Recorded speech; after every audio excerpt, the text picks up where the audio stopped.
দাঁড়াও দাঁড়াও, যেও না, গেলেই কিন্তু মিস। কারণ এটা অন্যান্য দিনের ব্লগের মতন নয়। এখানে আছে বাপ মেয়ে কী করেছি সারাদিন সেটা।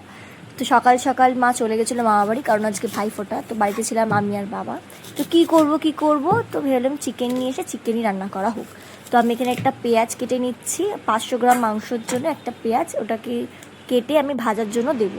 আর এখানে আদা রসুন পেঁয়াজ আর এখানে আমার রেডি হয়ে গেছে এই পেস্টটা, যেটা দিয়ে আমি মাংসটা করব। আদা রসুন পেঁয়াজ আর টমেটোর পেস্ট।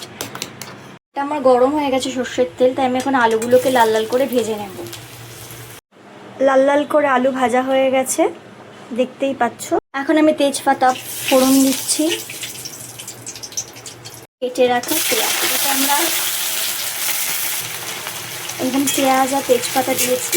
এই পেঁয়াজটাকে আমি খুব ভালো করে লাল লাল করে ভাজবো। পেঁয়াজটা লাল হয়ে এসছে।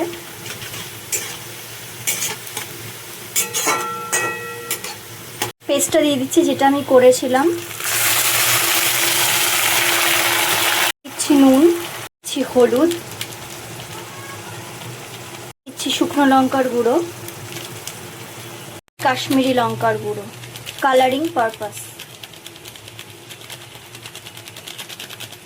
ভালো করে নাড়বো যতক্ষণ না তেল ছাড়ছে।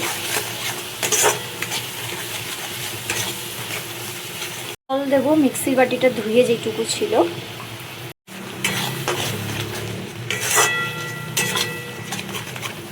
এখানে মশলা অলরেডি তেল ছেড়ে দিয়েছে, তো আমি এবার দিয়ে দেবো মাংসগুলো একে একে।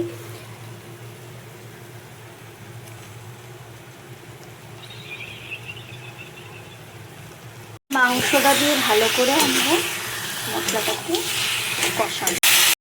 ভালো মতন কষানোর পর আমরা পরিমাণ মতন জল দিয়ে দেবো, যতটুকু দরকার সিদ্ধর জন্য।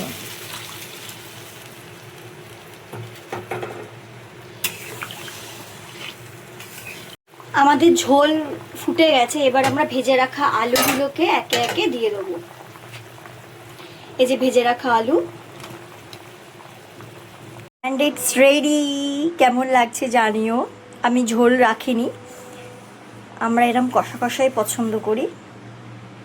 তোমরা কেমন কাটালে অবশ্যই জানিও।